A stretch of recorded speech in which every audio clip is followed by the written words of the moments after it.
Greetings, greetings, and welcome to When the Moment Chooses You. I am your host, Coach Charlene, and I am so excited today to have Fallon with me. And she is going to really give us such wonderful content because I went on her website to see what she's doing and all of the wonderful things that she has already done. So, first of all, welcome to the show. Thank you so much. Thank you so much for having me. I'm so glad to be here and to reconnect again. So this is wonderful. Yeah. Thank you so much for Yeah. Yeah, we met out at the Nurses Making Money Moves conference, and so it was such a beautiful connecting point. And I've actually interviewed a couple more people from that particular event. So before we start into the conversation, why don't you tell us about yourself? I'm going to put your bio down in the description, but I'd love to get people to like really tell us who they are, beyond the bio that I'll put down there.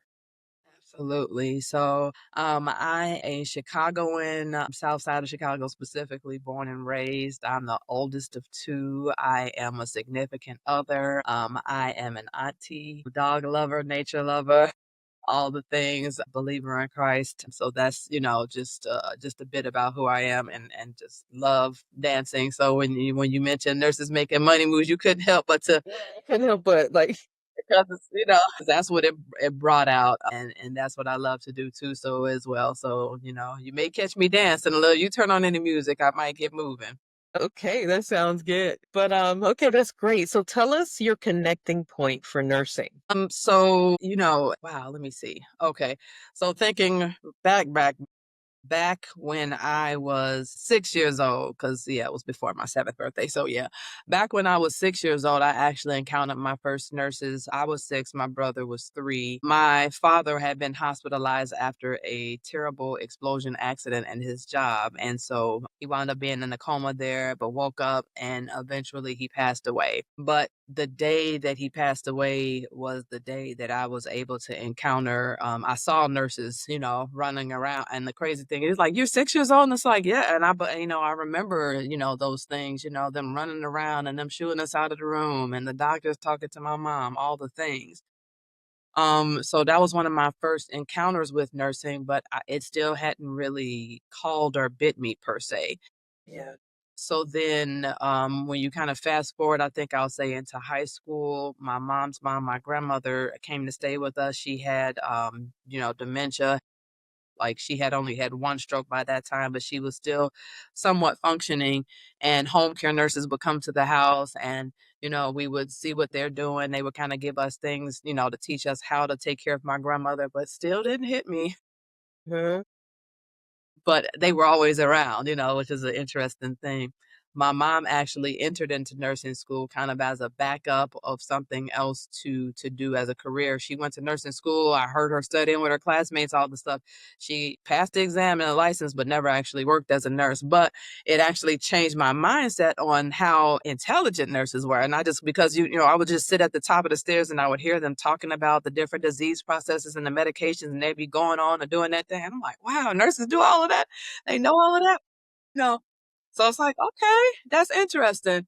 But it took for me to get to undergrad, and I was in a program called Future Doctors, Future Leaders. I was a biology major and I was following a doctor at his clinic, but one day he wasn't there. A nurse practitioner was there. I knew for a long time, though, I wanted to go into gynecology, though, probably since I was like a preteen. I knew that. 12, 13, 14 years old, because we did all that reproductive stuff here in Yes. Chicago. I learned about all of the things. So I knew that part. But once I worked with her that one day, and I was just like, so what are you? So what are you doing again? And she told me, and it was just like her bedside manner and demeanor, the way she spoke to patients, the way she taught me, and I was just like, and I. The crazy thing is, I don't even remember her name, but I Mm. always tell this story, and I give that credit about, wow, that's what changed the trajectory to me for me, and I was like, "Wow, now I realize I can become a nurse practitioner and I can do it in women's health." And Oh, that's wow. started my journey. So I guess that was 2005, which is now 20 years ago coming this summer. Yeah.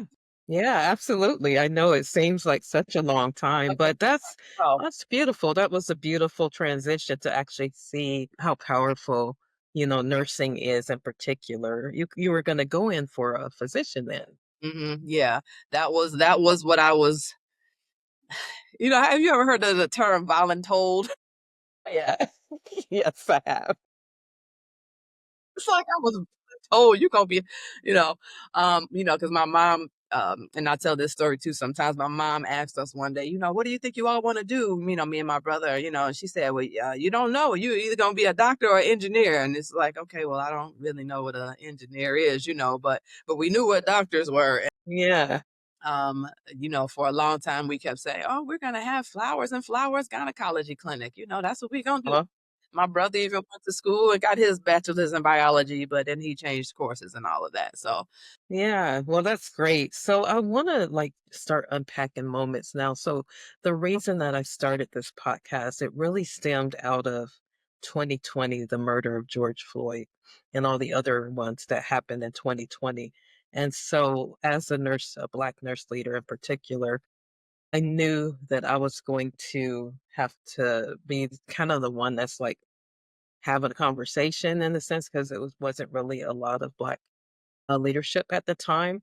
And so I saw that, which I normally don't watch TV like that, but I saw that and it did something to me. And so I went into prayer and then I heard God say, because I was kind of like in this angry and frustrated point. And so I went to God in prayer. And then in prayer, God spoke to me. He said, what you do in this moment will determine your destiny and dictate your future. And so I moved from frustration and anger to action and impact. I basically found my voice and I started sharing my story about the different racism that I had encountered throughout my career as I climbed the ladder. And so it turned into this beautiful moment where I started hosting listening sessions and just doing the work that you mhm, normally do that was on my heart to do. I didn't know necessarily what I was doing, but I did. I was mhm, just being guided and I start doing that. And so I wanted to have a space where people could share their story. So that's why I say I have courageous cultural conversations or compassionate conversations because they're not necessarily all about that. It's also about people believing in their own dreams and then actually manifesting it, or somebody moving from being a bedside nurse to a business owner. So that's kind of what I do. So I interview trailblazers and change agents like yourself, and I love for you to share your story. So I wanted to start with a moment because I do believe that there's moments that call us to disrupt, to transform ourself or the systems that we work for or something.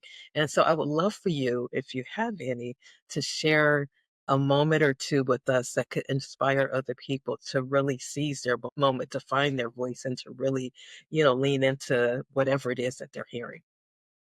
uh, and first off, I just love hearing your story about what got you started and just taking that, moment and going into prayer about that because I don't think we do that enough. Sometimes Yeah. believers and everything. And so I'm glad that you have found your voice and you're helping others to share their voice and their story to help inspire others. And so as far as myself, one of the moments I would say would be when I founded Nursing Inspired, but it's the backstory of where or how I founded it. So some years ago, that was wow, and that was about 10 years ago. My God, I'm just looking at the time. Now it's like I realized all this time has passed by. I know. It's amazing. My goodness. So I was in graduate school for my nurse practitioner at the time, and there at my university, they had a program for high school students to come to the university to learn about different careers, and they get to stay on campus and just be exposed. And they had one of the categories was related to like healthcare and medicine, and they were talking about everything except nursing. And I said, "Oh, that's odd." And then so they had an opportunity to submit a proposal for a course for their seminar. And I just still remember sitting, I was supposed to be doing homework, and there I was at Panera Bread putting together this seminar proposal, Proposal. submitted Yeah. it. They accepted it, and I taught that 3 times that summer. And then the year after that, the year after that, the year after that. But throughout that time, it just felt like I wanted to make sure that not only that people knew what I was doing out there, in my friends and family connections, but I also wanted to see, more Black youth be able to have this opportunity. So, Yeah. I started sharing this to different people, tagging people doing these things, had my own little flyers. And then I'd say within the year before the one that I stopped doing it, they started saying, "Oh, you can't," they didn't say it specifically to me, but they said, "We would like that none of the instructors market on their own and they allow the school to market on our behalf, on your behalf for this program." And I said, "Okay." And then so I went to talk to the program director who was actually Black. And I said to her, I said, "Hey, I just want to make sure and just know, do you all market to any of the predominantly Black high schools, in Chicago? Because we have quite a lot of them, that are private and public." "No, actually, we don't. The university markets this program on our behalf, and they market to mostly to international schools and to schools that they've had previous success with attendance coming into this program. Mm. So you're going to continue to skip these Black youth for this opportunity to be able to not only get the feeling of what it is to stay on a college campus at a prestigious university and learn about different career fields," is what you're telling me. I didn't say this to her, but in my mind, Right, right. I hear you. Yeah. so as people started, they, after a while, they already knew that that's what part of what I was doing, career exposure, and with that program. And so people started sending students to me to mentor them. And so by then I had started Nursing Inspire, but I was still kind of co-teaching that at the same time. The very last year that I taught, the classroom was at full capacity. It had the most capacity out of all the other courses in the program. And then they said, Wow. "Can you give us your course material so we can have someone else teach another section?" No, Not that. we're not doing that. No, ma'am. But it was hard, to have taught, 5, Yeah. 6 times, and I could count on one, maybe 2 hands at best, how many Black students there were in the entirety of that program. And it's just like, wow, we need more nurses in general. So I love exposing all youth, to careers in nursing. But, to know that intentionally that youth that look like me are being left out and we don't have a lot of Black representation, that just like fueled my fire, Okay, that's wonderful.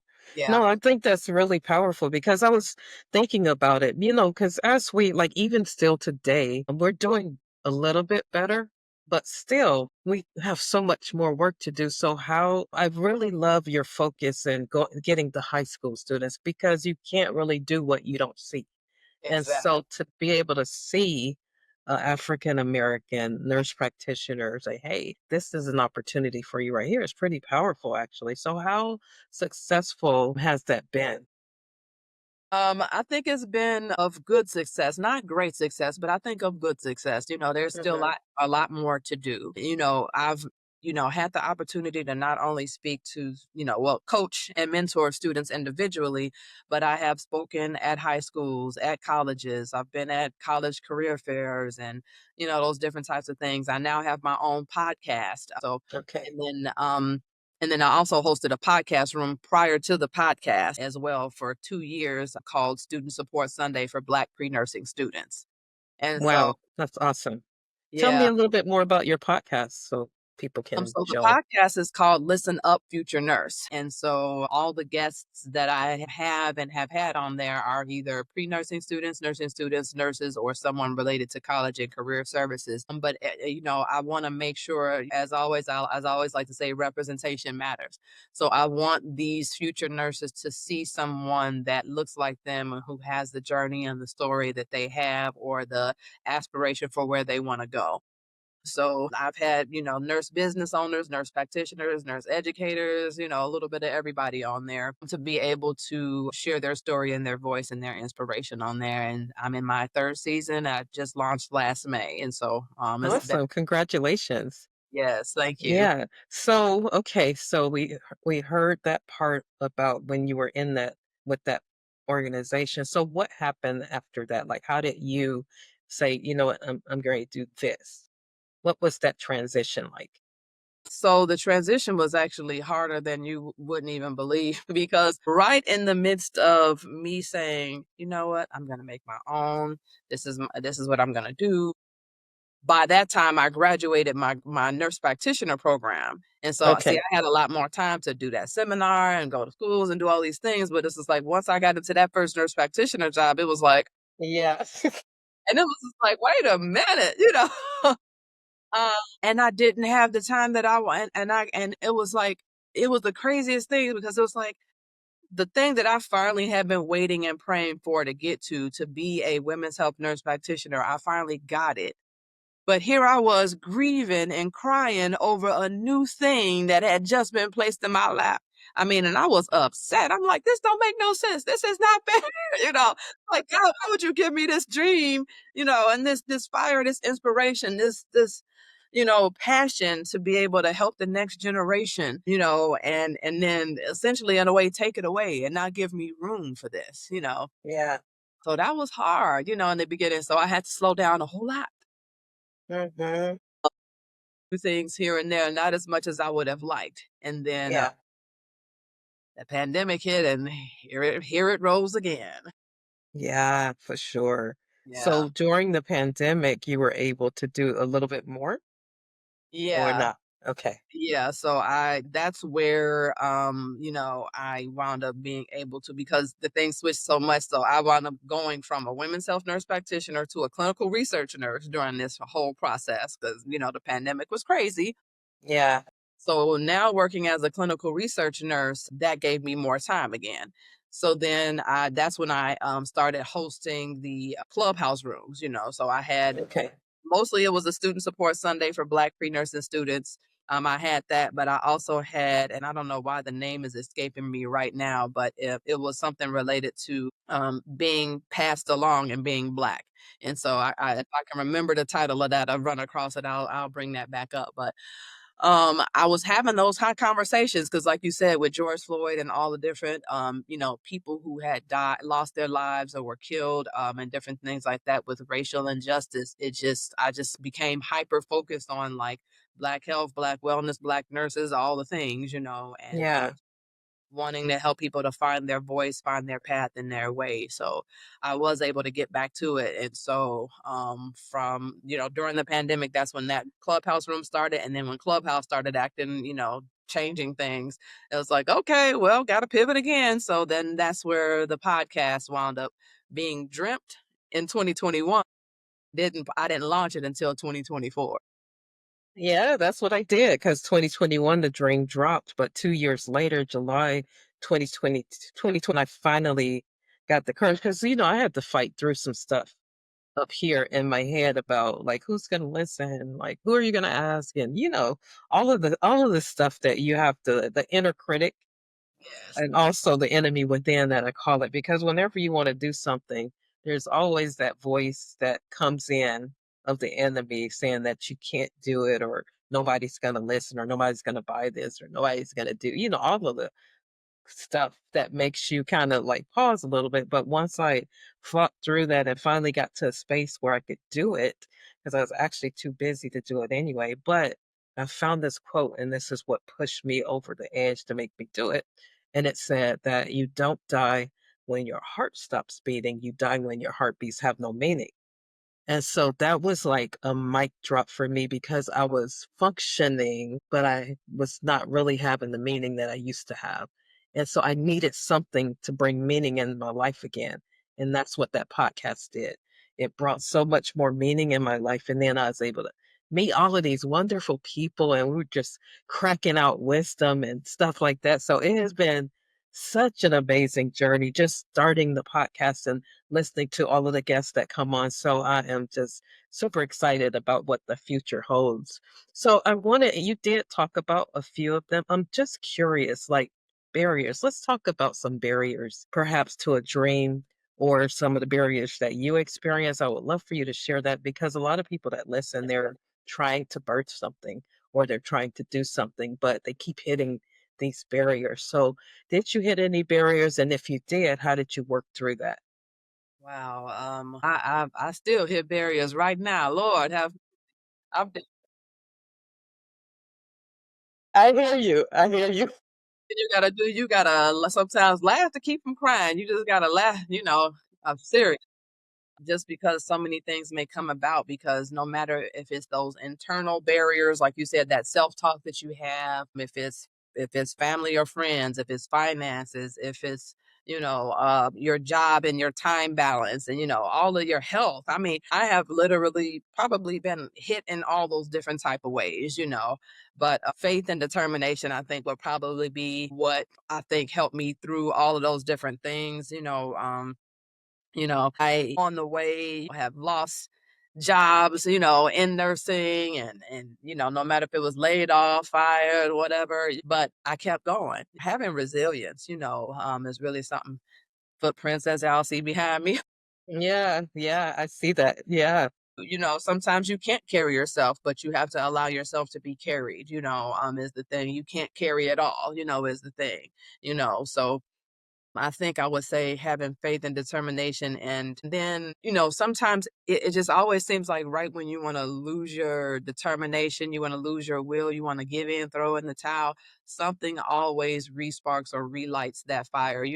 I found a new story or a new incidence of, oh my God, all these students are going to this nursing school. I mean, I literally just seen one the other day, an article, and it said all these students are displaced and they have no place to go because of some private school that closed down, a nursing school that closed down. It's like, here we go again. See, this is it. Yeah.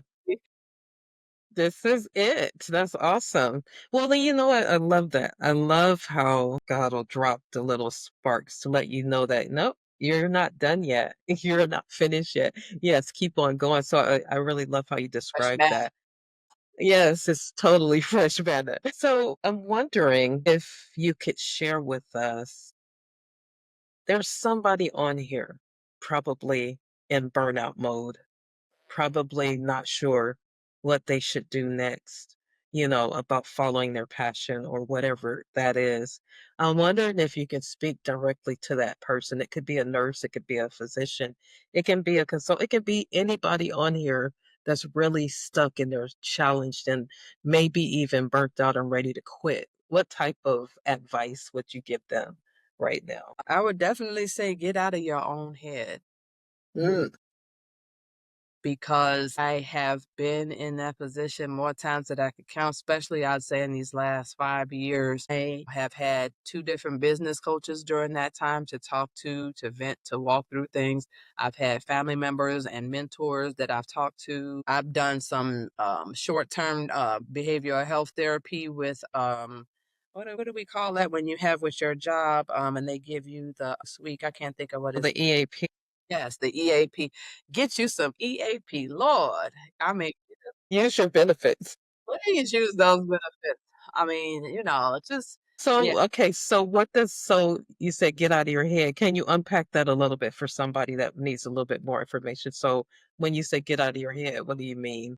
So, because like we were saying before about like the self-talk that we have, and Okay, sometimes we kind of replay those same rehash. memories and those same things over and over again. And it's just like sometimes you don't realize that maybe you can see it from another perspective by talking to somebody. I mean, I almost talked Yes. myself out of my current job that I have. Almost talked Really? myself out of it, which changed everything, because Mm. now you're talking about, elevation in that business. Now I have a new brand and a new venture that's coming up soon, that I've made small announcements on here and there, but I would not have been able to pursue or do any of that, or even just increase other things in my life, just self-care, finances, credit, debt, all the things. But I talked to my business coach and he was like, look, this is it now. He was like, "You will never forgive yourself if you don't try." Yeah. Yeah, absolutely. That's wonderful. Well, thank you so much for that. And then one of the big things that I usually do, and I'm just letting y'all know, she is so like I'm off cuff script.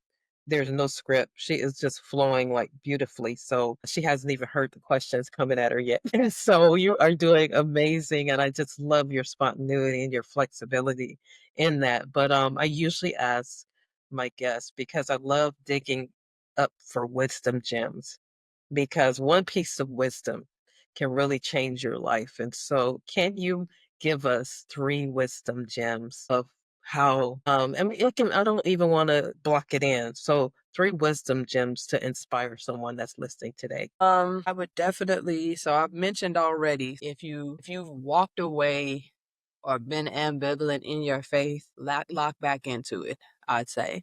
you need a source of wisdom and inspiration and clarity that will help guide you along this path. I just couldn't imagine who I would be without my faith.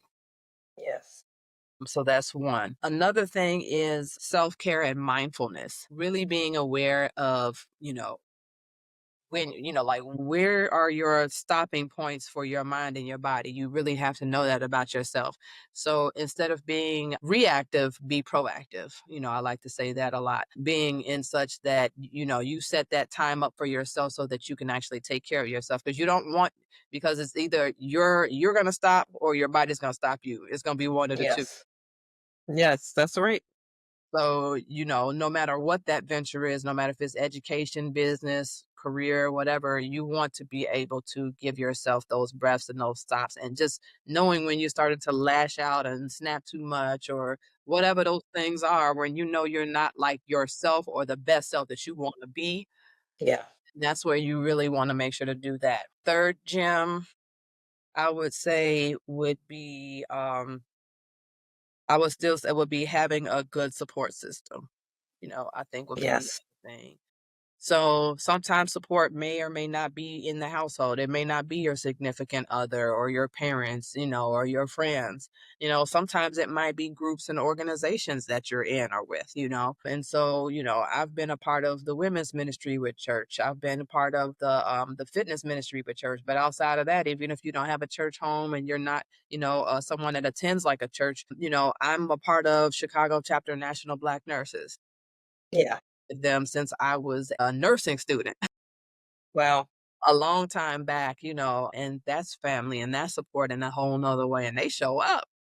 They show, Yeah. and so sometimes it's that. But I would say that's my third gem, I'd say, is just having that good support system. Well, that is so beautiful. Well, thank you so much for that. So now why don't you tell us, I mean, you did tell us about your business, but anything that you can offer someone out there that may be searching for something, what could you provide for them, your services? Yes, absolutely. So the different services that I have are things like coaching, which could be something as short term, as something that's really short term, like a overview plan that they have to map out their entire career and education plan. So if they want to do something as short as that, there could be a 3-month plan for things such as having a nursing school selection and search strategy, a 3-month plan for like their professional development, a 3-month plan for their financial planning. They can combine it all together, and that whole year prior to them wanting to go into a program, we could do just the coaching just for that. I have downloadable tools on my online school that students can use that help them to organize the schools that they're applying to, the scholarships they're applying to, the prerequisites they're taking, for instance. I even have a ATITs and HESI practice calendar exam, exam calendar Okay. that they can use. And then lastly, outside of the coaching and the downloadables is courses. So I do have courses on my online school as well to help students out, to kind of be have something pre-recorded that they can just listen to, take notes, because the main thing that everybody wants to know is how to get into nursing school and how to pay for it. So I have courses related to that, for instance, so they can kind of listen. Wow, that is amazing. I'm gonna make sure I have all of those links so I can put it in your description so people can find you. So that's such a valuable. I'm really excited about what you're doing, and then you're in the research. Are there any research projects or anything that you're working on right now? Not any longer. Well, yeah, not any longer. So I was in that role for 2 years. I did get co-published actually, Okay. one of the trials, and the other trial is actually ending soon as well. So I'm very excited to have finally kind of achieved that goal, to have participated in clinical research and to be published and even present virtually at conferences and things related to that. And so that was definitely a wonderful thing. But one was on hypertension, a 4-in-1 blood pressure pill, and that was in a community health setting. And then the other one was related to perinatal health with Black women, and just taking care of them and having a nurse navigator assist them throughout their prenatal care. So that was the two research projects that I participated in. But I did get an offer for an opportunity coming up in the next year or so, which will be related to women's health again. So I'm really excited for that, which is really great because now as I am stepping out and doing things more with women's health with your GYN girlfriend and a upcoming blog and speaking and all of that type of stuff. It's right on time. So I'm so Perfect. yeah. Yeah, that's perfect. Well, that's great. You're doing some fabulous work, and I'm so glad that you stopped by when the moment chooses you to visit us. And so, thank you so much. I will give you some parting words if you have anything else to say to our audience, and I'll put all our info down so you can get in touch with her. So, and you can let them know how you can get in touch with you if you have that information. That would be great too. Yes, yes, absolutely. So, if there's anything related to just nursing career talks and things like that, which I probably forgot to mention. So, that was all the stuff I help students with schools, universities, youth groups, anything like that that wants a speaker on, about nursing careers as an opportunity. I do that as well. But either way, whatever you need, you can reach out to me at info@nursinginspired.com. Okay, You great. can reach out to me there for that. And then for right now, anything women's health related, just follow me and reach out to me on Instagram, YouTube, or TikTok at your GYN girlfriend. Awesome. It has been a pleasure having you. So, thank you so much for being on the show. Yes, thank you so much for having me. This has really been wonderful. And I just love again how you have not only your podcast, but your book to be able to help other people to find their power and their voice and just share impact. Yes, and that's a good opening. So, you guys, here's my little baby. My baby's only a month old now. And so I encourage you guys to get it. I've been so blessed that there's been a few organizations actually got getting it for Nurses Week. And so I know, so that was pretty cool. So it's on Amazon. And also, if you want some copies, bulk copies, you can reach out at info at wellnesswhispererconsulting.com. Okay, so check it out. And I want to hear what you think about the book. I have been getting really fabulous reviews, and it really stemmed from this particular podcast and beyond. So thank you so much for listening. And we love and appreciate you. And we'll see you soon.